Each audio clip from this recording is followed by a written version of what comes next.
Алматы-Қапшағай бағытындағы автобустан түсіп трассаның оң жағында көл жағасына орналасқан ауылға бет алғаныма 1 сағаттан асты.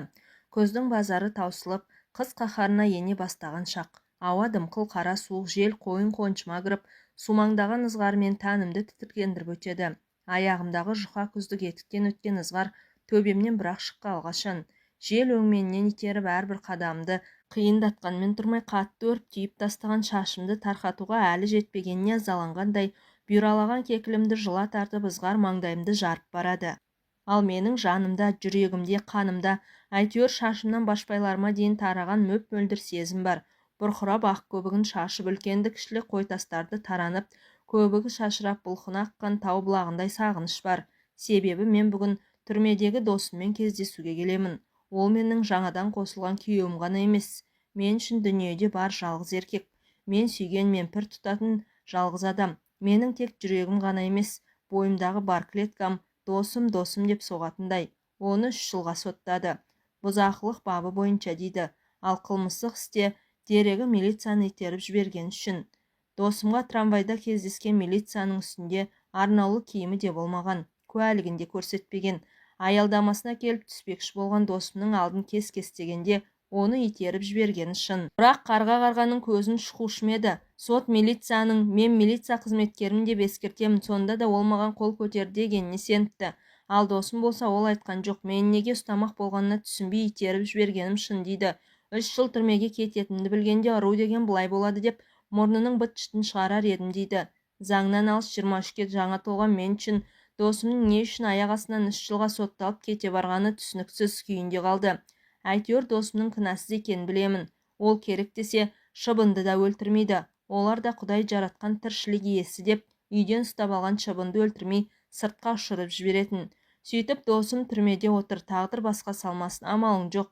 Басында 15 күнге қамайды, шашын алып тастайды дегенде тақырбас күйінде көршілерге пәтер иесі Татарка апайымызға қалай көрінесің, ятай деп ағыл-тегіл жылаған едім. Қасымнан бір жеңіл машина өте шықты. Тоқтаған жоқ. Адамгершілік деген жоқ қой осы күнгі адамдарда. Тоқтап ала кетсе қайтеді? Мына байқұс келіншек ауыр сумкалармен келе жатыр екен.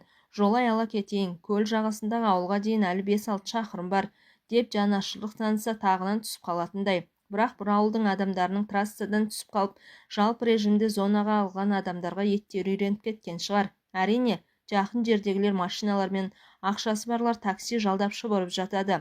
Бұл бізде отырғандардың ішінде Қазақстанның қай түкпірінен сотталғандар жоқ дейсің. Әрине, мен машинаны қол көтеріп тоқтатқан жоқпын. Ақша сұраса қайтем. Менің қайтар жолға автобусқа ғана төлейтін ақшам бар. Бұл свидания 3 күндік. Жұмыстан 3 күнге ақысыз демалыс алғанмын. Себебі бұл свидания 3 ай сайын ғана беріледі. Қызық, сотталған жақын адамдармен кездесетін бұл кездесуді ауылдан келген кемпір-шалдарға дейін свидания дейді. Мен бірінші рет осында отырған күйеуіммен кездесуге келдім десем, онша түсінікті емес секілді. Бір шал краткосрочный ма 3 күндікке ме дейді. Бұл жерде көбіне орыс халқы жұмыс істейді екен. Жиі араласқан халық бір-бірінің сөз байлығын байытады деуші еді, солар шығар деймін. Менің де аузыма свидания сөзі тез түсетін болды. Жақындар түрмеде отырмағандар свидания сөзін қыз бен жігіт арасындағы кездесу деп түсінеді анық. Көкшетаудағы ата-енем бізде барайық, жақындағанда айт деп еді. Оларға сіздер әйнек арқылы телефонмен сөйлесетін 2 сағаттық свиданияға келесіздер. Бұған өзім барайын деп үнсіз келісті. Бұл кездесуге менің оңаша келуім керек екенін түсінбейді ме? Өздері жас болмағандай ма деп ойладым. Пәтер иесінен қарызға ақша сұрап алдым. Мына сумкалардың іші толған дәмді тамақтар. Досым екеумізге 3 күнге жетеді. Аяулы жаныма осы мүмкіншілікті пайдаланып 3 күн қолымнан келгенше жұмақ орнатпақшымын. Сол 3 күннің жылуы, шуағы, қалдырған ізі біздің сағынышымызды басып, сол 3 күнде сүйіктіммен татқан дәмім, алған ләззатының қуаты, шырыны, күшті жарығы бәрі бізге көп уақытқа жетеді. Біздің бір-бірімізге деген сөнбес сезімімізді дәлелдейді. Осы қиыншылық уақытты тезірек өткізіп, артқа тастауға көмектеседі. Алдағы күндерге деген сенімімізді нығайтады. Досымды оның құшағын аңсаған кезде, оның ыстық құшағын сағынып төсекте өз жан тәнімен арпалысқан сәттерде жанға қуат, көңілге медеу болады. Олар бірге болайық, не үйленейік, не әртүрлі айла шарғымен коллекция үшін бірге болғысы келетін еркектерге той-тарс беріп, 1-2 күндік қызық іздеп, денемді көздерімен ішіп жеген еркектердің қастарынан тәкаппарлана басып өте шығуға көмектеседі. Мына жол әлі бітер емес. Ой, қандай қуаныш, қандай бақыт еді. Мен бүгін мен сүйетін, мені сүйген еркекпен кездесем. Жаурағаным ештеңе етпейді. Құжаттарымызды тексеріп 1-2 сағат өткен соң кішкене ғана бөлмеге кіріп, от құшаққа енем. Содан соң жаңалықтарды айта жүріп шешіне бастаймыз. Досым шешінуді менен соң бастаса да, бұрын бітіп маған басталады. Осы шалт қимылының өзінде ақ керемет бір үйлесім бар. Менді бір хрустальдан жасалған қымбат нәрседей бір жерін ауыртып сындырып алмайын дегендей нәзік аймалай бастайды да, сезімнің селін ағытып келіп жібереді. Төменгі жағы іш киімін жыртардай тырсылдап ала сұрып, өзінің барып тоқтайтын пана табатын, аялдайтын орын іздеп одан дараған бар қызудың күші екеумізді де өртеп бара жатады. Досым мені тұншықтыра құшақтап, өртеніп от шашқан жерін мендегі өзіне арналған орнына апарғанша тағатсыздана қимылдайды. 25 пен 20-ның қызығы да осы шығар. Жаңалықтарды ұмытып қалмасам сосын айтам ғой. Оның қимылына ыңғайлана берем. Сөйте тұра, менің де алатын үлесім бар дегендей, керегімді қимылмен білдіремін. Тек бір-бірімізді сөздерімізсіз-ақ, көз қарассыз-ақ ауысатын әрекеттерге кірісеміз. Жанымыз да, тәніміз де, қимылымыз да тек екеумізге ортақ, тек екеуміз ғана білетін, екеуміз ғана түсінетін, екеуміз ғана сезіне білетін ерекше бір күйге енеміз. Біз секілді бақытты ерлі-зайыптылардың барлығы осындай тәтті ләззатты сәттерді басынан кешіретін шығар. Мен тезірек 2 қабат болғым келеді деймін. Досым екеуміз үйленгеннен кейін 4 айдан соң оны институттан кейін 2 айға әскериге алып кеткен. Оның алдында досымның оқу бітіруі, той деп жүрдік. Былайша айтқанда ыстық суығымыз басылмақ түгіл, балайымыз да дұрыс өткен жоқ. Содан кейін секундтар ма, минуттар ма, сағаттар өтеді. Тек әйтеуір тәп-тәтті бір дүние. Арасында демалғанда ол саған қандай қимыл жасағанды толық ләззат аласың дейді. Өз ыңғайына қара, саған ұнайды деймін. Бұл жағынан оның білімі көптеу екенін әйелдік бір сұңғылалықпен сезіп. Екеуміз бір-бірімізді сыйлап жатқандай жан-жағымен болсын бір-бірімізге жақсылықтар мен жағдай жасағымыз келеді. Алғашқы танысқан күннен бастап осындай сөйтетін адамның қалайша қылмыскер атанып түрмеде 3 жыл отыратыны таңым бар. Досымның осындағы туысқандарға араға біреулер салып сөйлесіп көрген екен. Көзі бақырайып өзінше діл марсыған ет жеңді қара қатын $3000 әкелсеңдер, условник срок берем депті. Арада кісі ата-енеме айтқан, $3000 шамамыз келмеді. Кредит алып, қарыз алып, $1,500 жинап берек десе, ол әйел, сендер не базарда отырсыңдар ма? Менің де жоғарыда беретін адамдарым бар, одан төмен болмайды депті. Бұл соңынан қой білгеніміз. Ал сот бітпестен бұрын досымға жолуға рұқсат сұрап, өтінішімізге қол қойдыра, енем екеуміз ол әйелдің қабылдауына кіргенбіз.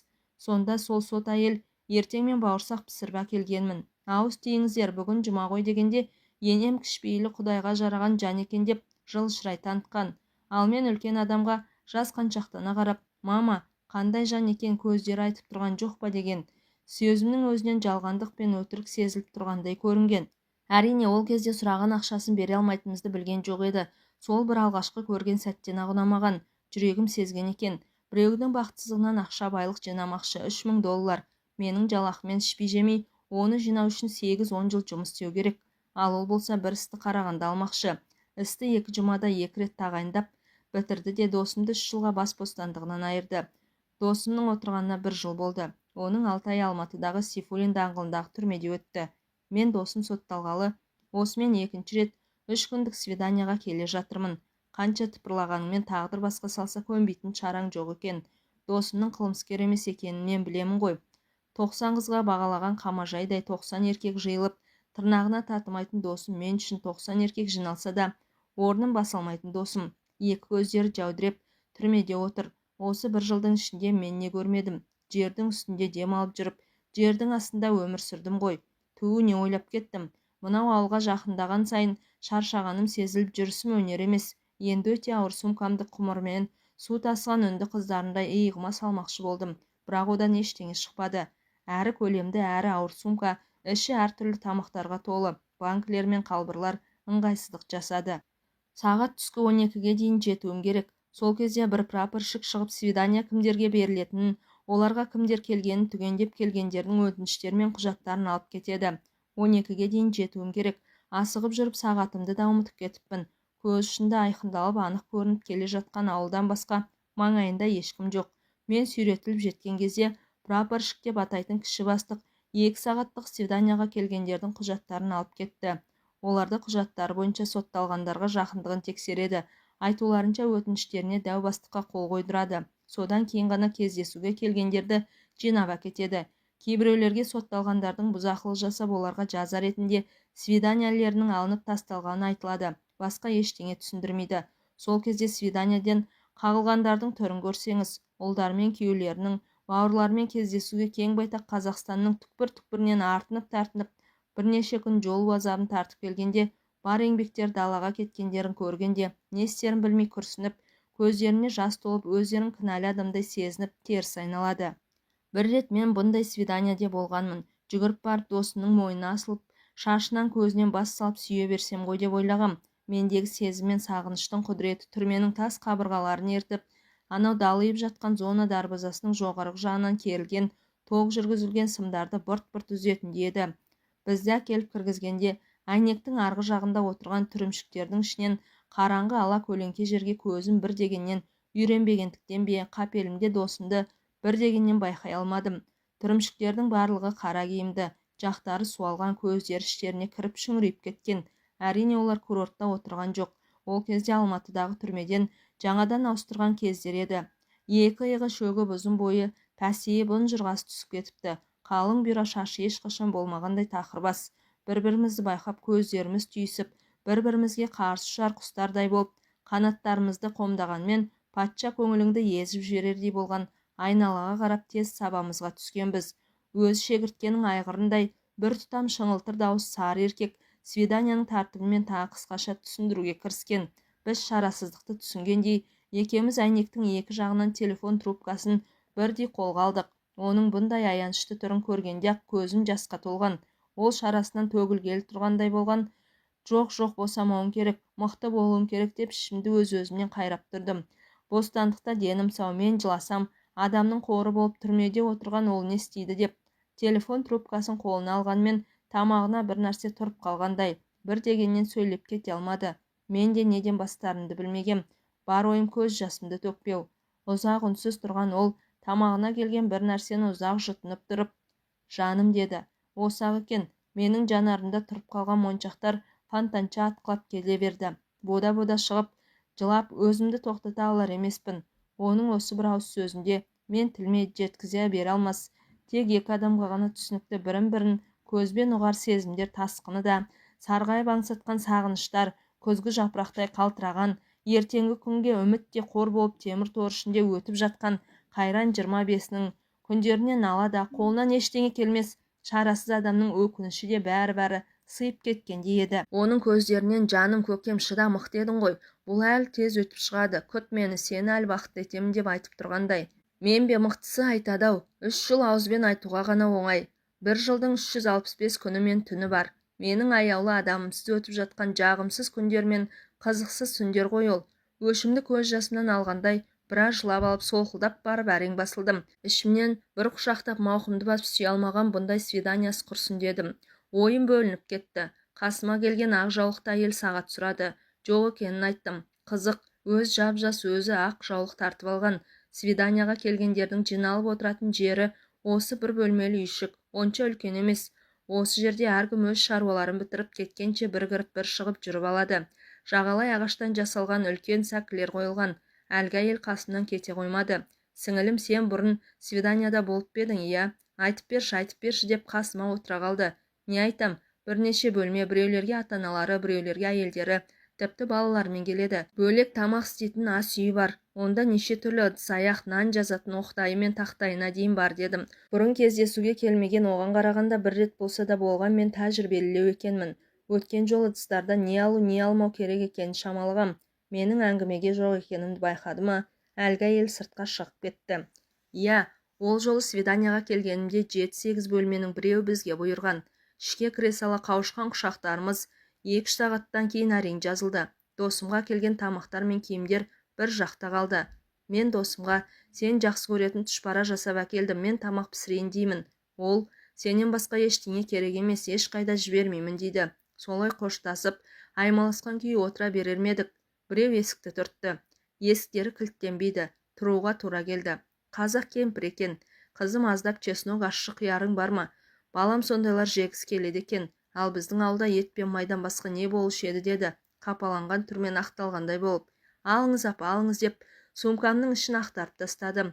Риза болған кемпірін айналсоқтап, үйленгенсіңдер ме? Ту, жап-жассыңдар ғой. Балам, маңдайыңның бағы бар екен. Мынандай періште түрмеге артыңнан іздеп келіп жүрген. Менің келінім түрме адамды бұзбаса түземейді деп, баламның келісімінсіз ажырасып, 2 немеремді алып кетіп қалған деп, рахметін жаудырған кемпір кемсеңдеген күйі шығып кетті. Қайран ана, ол кеткен соң, ол анамның мұңы да бізге ауысқандай бір түрлі күйде отырып қалдық. Досымды құшақтап, жаным, мен сенімен ешқашан ажыраспаймын.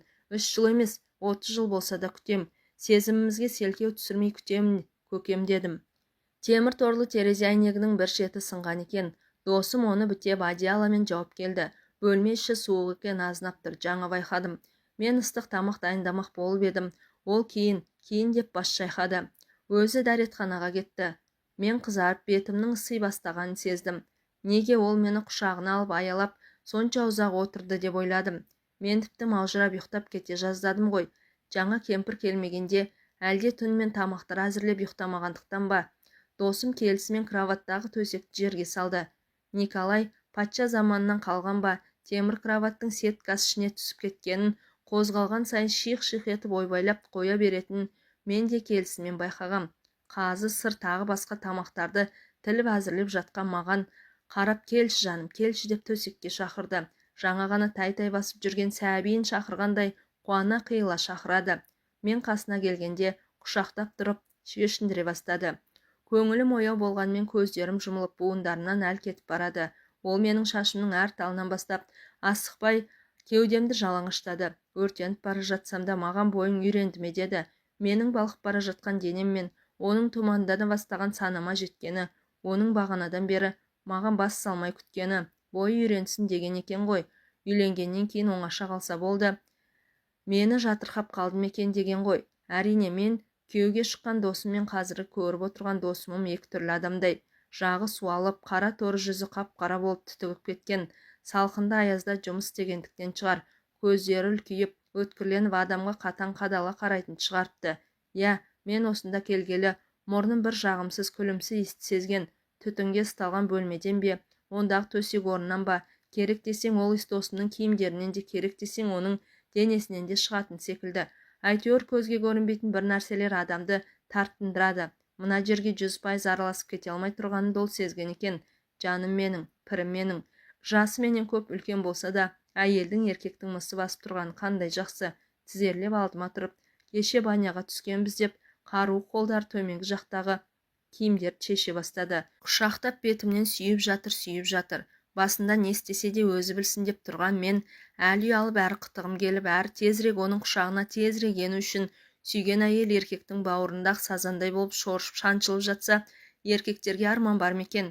Мен де тізерлеп отыра кетіп, төсінді оның төсіне басуым мұң екен, таныс сезім екеумізді иіріміне үйіріп әкетті. Мынау құлын дененің сонша іңкәрлікпен күткен тойы басталды. Азынаған бөлме, астымызда бұдыр-бұдыр матрас емес, тек құш жастықта жатқандаймын.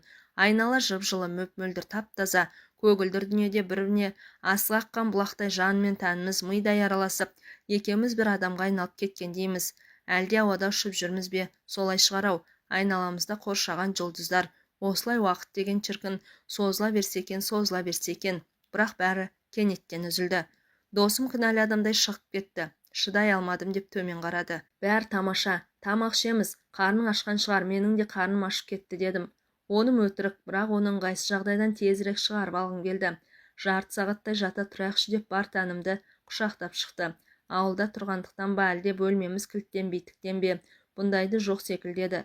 Үйренбеген басым қытығым келіп балаша мәз болам. Осы әдем кезді ол кенеттен бұзып тамақ ішіп алайық, әлденіп деген ұсынысына қуана келіскенмен, оның біздерге укол салады ғой деген сөзін естісем де түсінген де мән де берген жоқпын. Ақ жаулықты әйел қайта кіріп, тәтті ойымды қайта бұзды. Анау прапорщик келе жатыр, енді біздерді апарады деген естігенде ұшып тұрдым. Фамилияларымызды атап жатыр, менікін қашан атайды деп тағатсыздандым. Өткенде бірінші рет келгенде фамилияны естігенде мен деп қуана айқайлап, жерден жік шыққандай жасап жұрттың бәрін шошытып, олар мені ала көздерімен атып бір ыңғайсыз күйге түскем. Енді фамилиямен естілгенде жай ғана мен деймін. Абзалова, саған свидания берілмейді деген сөзді естігенде біреу маңдайымнан періп жібергендей болды. Қалайша берілмейді деймін. Заң бойынша деп кезекке қояды. 12 жақтан жақын адамдар сарғайып күтеді, артынып-тартынып жол азабын көріп жұбайлары, я ата-аналары, я жақын туыстар келеді. Еріккеннен емес, жұмысынан сұранып, кейбіреулер мал жандарын көршілеріне, не туыстарына тапсырып, түрмеде отырғандар өмірден, тума туыстарынан алыстап кетпесін, қоғамнан жырақтамасын, қандары қарайып өмірден түңілмесін, оларды іздейтін, сағынатын, күтетін адамдар барын білсін деп келеді. Сонда оларға дөрекі әзілдегендей, мазақ қылғандай свиданиядан алып тастаған дейді. Неге ағай, неге? 3 күн болмаса да, 1 күн болса да, жарты күн болса да беріңізші деймін, көз жасын дәрең тоқтатып. Мен кішкентай адаммын, неге екенін білмеймін. Не положено деп өтінішіңізге қол қояды деп арызы мен құжаттарды қайтып берді. Басқалары мүсіркемей, аяп қарағанмен енді біздің кезегіміз дегенді білдірді. Көз жасымды көрсетіп, өзімнің әлсіздігімді мойындағым келмейді. Бірақ көз жасым сатқындық жасап моншақтап қоя берді. Кіші бастық бір топ адамдарды жинап 3 күндік свиданияға алып кетті. Мен де олармен ілесіп зона есігіне келдім. Күзетіп тұрған солдаттарға қарамай, аула ішінде жұмыс істейтін түрімшіктер ашық тұрған есіктің арғы жағынан жылт-жылт етіп қараған бәрі өтіп жүр.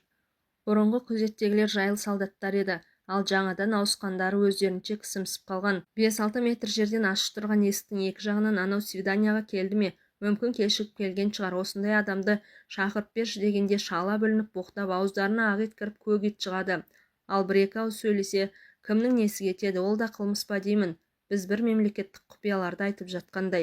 Бастықта не жұмысың бар деген сықсық көз әйел, мықын бір күзетші солдаттың сұрағын жауапсыз қалдырып ем, ақ жаулықты әйел күйеуімен свидания бермеді, соған рұқсат сұрайды дейді. Мен үшін жауап беріп үлгерді. Екіншісі төртбақ талпақ танау жалпақ әйел беті солдат, қышып бара ма, біз қандырып берейік деп дарақлана күлді. Жасы үлкен әйелден де ұялған жоқ, ақ жаулыққа да сыйламады. Мен төмен қарадым, тістерім шықырлағанын сездім. Нақұрыс деп осыларды айтатын шығар. Ішімнен Құдай-ау, Құдайдың көзі қайда, мынандай солдатсымақтар неге отырмайды екен деп ойладым. Бағанағы жігіт ағасының жылт еткен басы көрінген. Мен ұмтылғанша солдаттар оларды қайырып тастаған. Досымның свиданиядан алынып, карцерге отырған себебі мынандай екен. Өзінде асханада қатынсың деген түрме қызметкерінің басына шуге алып келе жатқан қынжылын сорпасын ыдысымен аудара салыпты. Свиданиядан алып тастағанына қынжылсам да, ішімнен өзіне де сол керек деп досымның ісін іштей құптадым. Алақандарым ісіп кеткен, ашып ауырып тұр. Ештеңе ұстай алмаймын. Ертеңгі күннен үміт күткен 3 әйел 2 еркек ұзын етіп қолдан жасалған ағаш орындықтарда ұйқылы-ояу дем алған болдық. Ертеңіне дейін бос сандалыс болды. Түс қайта прапорщик ағай сөзінде тұрып арыз жазғызып түрменің бастығына кіргізді. Бірақ ол кісінің жауабы қысқа болды. Қазаққа ұқсағанмен орысшалап не положено, дисциплина есть дисциплина, закон есть закон деді. Мен меңірeuленіп тұра бердім. Сөздерін естіп тұрсам да, мағынасы санама жетер емес. Көз жасым кеше таусылып әлі жиналмағанға ұқсайды. Жаңа байқадым, терезе алдында тырбық мұртты бір ұзын сары тұр екен. Сол менің қасыма келіп шынтағымнен ұстап итергендей сыртқа қарай беттеді. Қазақ екен. Шығыңыз қарындас, шығыңыз, бұл кісі бір айтады. Болды, жұмыс көп деген сөзді естіп, ең соңғы вагонның артынан жүгірген адамдай, ағатай, көмектесіңізші, құлыңыз болайын. Мен күйеуімді көрмегеніме 3 ай болды деп шырылдадым. Құлыңыз болайын деген сөздің аузымнан қалай шыққанын өзім де байқамай қалдым. Жолықтырса да құлы болайын деп тұрғаным жоқ еді. Сөз рет солай болды. Жақсылығын жерге тастамайтынымды сездіргім келді. Тыс кабинеттен дәлізге шыққан соң, үйшікте бол, ешкімге ештеңе айтпа. Өзім шақырып алам деп сыбыр етті. Өз құлағыма өзім сенбедім. Ол менің естіп тұрғандарының шын екенін қуаттағысы келгендей білгенмен қысып-қысып коридор есігінен шығарып жіберді. Үйшікке қайта оралғанымен байыз тауып отыра алмадым. Не сенерімді, не сенбесімді білмеймін. Бүгін қайта алмайтыным белгілі болды. Бұл жерде қараңғы ерте түседі. Кешке қарай жолға шығу ойымда жоқ. Ұзын сарының кабинеті үлкен бастықтың кабинетінің жартысында екен. Столында электр лампасын жағып қойыпты. Кабинет іші жып-жылы. Ұзын сары мен кіргенде орнынан ұшып тұрып қасыма келіп базарда мал сатып алайын деп жатқандай мені бір айналып шықты. Содан соң оның ішіп жеп қарағаннан ыңғайсызданып төмен қараған мені иегімнен ұстап өзіне қаратты. Атың кім? Самал. Я Самал, бір дегеннен іске көшелік. Менің жұмысым көп. Мен сені күйеуіңмен жолықтыра алам. Заңсыз. Аз уақытқа ғана. Кездескің келеді ме күйеуіңмен? Әрине ағай. Әрине, өтінем көмектесіңізші. Өте кездескің келеді ме? Иә ағай, өте кездескім келеді. Бағана құлың болып кетейін дедің. Демек күйеуіңмен кездесу үшін бәріне дайынсың ғой. Сол сөзінде тұрасың ба? Маған құл болудың қажеті жоқ. Әрине, мен 3 күн емес тек бірнеше сағатқа, мысалы жарты сәулікке дейін кездестіре алам. Бұл деген үлкен бақыт қой, мейлі жарты күн болса да. Мен қолымды құлағымдағы сырғама апарып шеше бастадым. Тұрмысқа шығып үйден кетерде анамның берген сыйлығы. Мына кісіге беретін ақшам жоқ. Маған заңды бұзып әншейін жақсылық жасамайды. Досымды бір көруге зар болып тұрғанда аяп нем бар? Ха-ха-ха, сырғаңды бермексің бе? Оны қайтем, менің әйелім түгіл любовницамда тек қана бриллиант тағады. Жоқ, ха-ха-ха, сен ничевосын, фигураң күшті екен, беретін ақшам жоқ дейді. Сен өзің тұнып тұрған ақша екеніңді түсінбейсің бе? Сөздің қысқасы былай көжегім, күйеуіңмен 5-6 сағатқа кездескің келсе, алдымен қазірден бастап менімен 2-3 сағат бірге боласың. Сосын күйеуіңмен кездестірем. Ертеңгі 9-ға дейін бәрін бітіреміз. Осыған келісесің бе? Ол темекі түтін сасыған демімен шарпып мені көздерімен ішіп-жеп тесіліп қарап қалған. Үстінен біреу мұздай су құйып жібергендей болғанмен білдірмеуге тырыстым. Суық су өртке шашқан судай болып жаным мен тәнімді аз уақытқа болса да бөлеген қуаныш пен үмітті өшіріп, ал сумен араласқан шүкір мұздар басым мен жүрегімді тескілеп жатқандай. Кейде адам бір күйге жеткенде оған бәрібір болады екен. Ештеңеден қорықпайды екенсің, ештеңеден ұялмайды екенсің. Тек сол күй, сол қалыптың құлы болып, ойыңа келгенді айтасың, ойыңа келгенді істейсің. Қасына келіп, ну аппетитная ты женщина деді. Мен бар күшімді жинап, идиот дедім.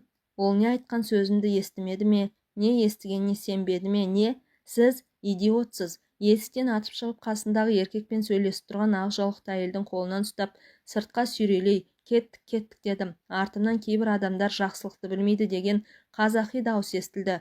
Түн мен үйшікте көз ілмей отырып шықтым. Бұл жолы бір ұзын столмен иемдене алған жоқпыз. Ертең болатын свиданиядан алыстан көп адамдар алдын ала келген.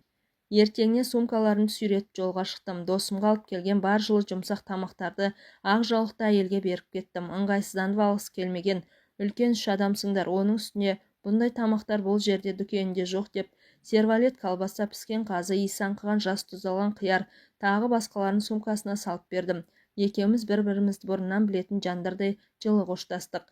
Кетерде мені құшақтап, басың жас қой сіңілім, жасыма деді. Сумкам жеңілдегенмен, әлі досымға тамақ салып берем деген әдемі ыдыстарым мен досымның жылы киімдері бар. Жүрісім өнер емес. Трассаға мына жүрісімен қашан жетерім белгісіз. Әйтеуір кешке дейін жетсем, арғы жақ Алматыға дейін ағылған автобустар. Сумкаларымды қойып үстіне отырып дем алып отыр едім. Қасыма бір машина келіп тоқтады. Домаланған қара жігіт машинасынан түспей, қарындас қайда барасың деп дауыстады. Алматыға дейін ала кетейін, отырыңыз. Рахмет, төлейтін ақшам жоқ, бара беріңіз. Ақшаның қажеті жоқ, жақсылық істеген адам я Алладан қайтсын, я балаларының алдынан шықсын деп жасайды. Кел отыр. Аллаға одан қалса сізге рахмет. Мен жеңіл машинаның артқы орнына отырып алдым. Іші жып-жылы екен. Свиданияға келіп жолыңыз болмаған-ау, шамасы ашулысыз ғой. Мен үндемедім. Ол әңгімесін әрі жалғастырды. Мен денімді шығарып алуға әрекет жасап жүрмін. Жарты срогын отырды. Керемет жігіт, не қаласың? Авария жасап алды. Қазір блатсыз ештеңе шешілмейтін болды ғой. Соттан бастап түрмеге дейінгі жолда кездескен қолында билігі барларды жемдеумен келемін. Тіпті ақша мен сыйлықтарға да қарамайды. Содан бір адамдар арқылы жоғарыға шығып, звонок жасатып інімнің ісін осындағы басшылармен пісіріп келе жатырмын. Құдай қаласа жақында шығады. Еліміздің тарихында осы кезді блаттар заман жайлаған уақыт деп атайтын болды. Заңды болмаса да таныстықсыз ештеңе шешілмейді.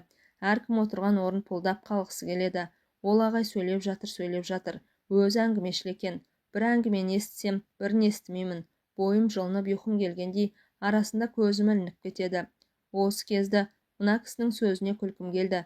20 ғасырдың 80-ші жылдардың басын еліміздегі блаттар заманы туындаған кезде ме? Мүмкін, ол ерте басталған шығар.